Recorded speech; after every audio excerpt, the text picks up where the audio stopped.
ابھی لوگ یہ بھی بہت پوچھتے ہیں کورونا وائرس میں ہم کون سا وظیفہ پڑھیں؟ بھائی گناہ چھوڑو، آپ دنیا کے اسباب بھی اختیار کریں کہ کراؤڈ میں نہیں جانا، اور جو بھی اسباب جو ڈاکٹر بیان کر رہے ہیں وہ دنیا کے اسباب ہیں، اور جو علماء بیان کر رہے ہیں وہ سب دنیا کے اسباب ہیں، لیکن علماء دنیا کے ساتھ ساتھ آخرت کے اسباب بھی بیان کرتے ہیں۔ آخرت کے اسباب یعنی کورونا وائرس کے جو دینی اسباب ہیں وہ کیا ہیں؟ رسول اللہ صلی اللہ علیہ وسلم نے فرمایا جب کسی قوم میں بے حیائی آتی ہے تو ایسی ایسی وبائیں آئیں گی کہ تمہارے باپ دادا نے کبھی سنی بھی نہیں ہوگی۔ تو کورونا کی وبا سے اگر اجتماعی سطح پہ بچنا چاہتے ہیں تو اجتماعی سطح پہ بے حیائی سے بھی توبہ کرنی پڑے گی، وہ کرنے کے لیے تیار نہیں ہے۔ صبح شام فون آ رہے ہیں ادھر کوئی وظیفہ بتا دیں، کوئی وظیفہ بتا دیں، ابے تو چھوڑ دے، ایک گناہ تو چھوڑ دو بھائی، تم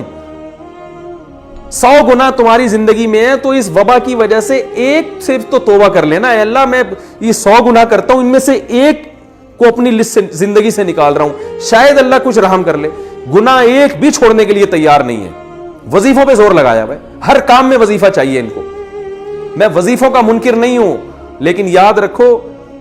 کہ جو چیز جس چیز کا سبب ہوتی ہے نا، اس سبب کو ہٹانا پڑے گا آپ کو۔ جب تک وہ سبب زندگی سے دور نہیں کرو گے وہ مصیبت نہیں ٹل سکتی،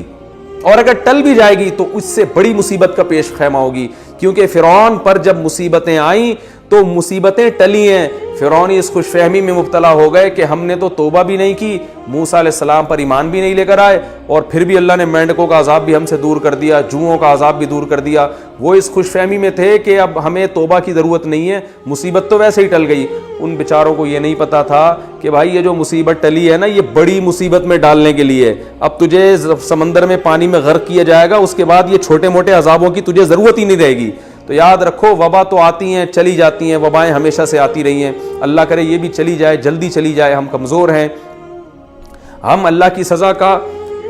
جو ہے وہ برداشت نہیں کر سکتے، ہم کمزور ہیں، لیکن یاد رکھو اگر ہمیں توبہ کی توفیق نہیں ملی تو وبا سے ہلاک ہوں یا نہ ہوں، اس سے بڑی مصیبت میں اللہ ہمیں مبتلا کر دے گا۔ اور اگر ہمیں توبہ کی توفیق مل گئی، پھر بے شک اس وبا میں ہم ہلاک ہو بھی جاتے ہیں، شہادت کا بھی اجر ملے گا، اور اصل کامیابی تو آخرت کی کامیابی ہے۔ تو پھر مرنا ہمارے لیے بچنے سے زیادہ قیمتی ہے۔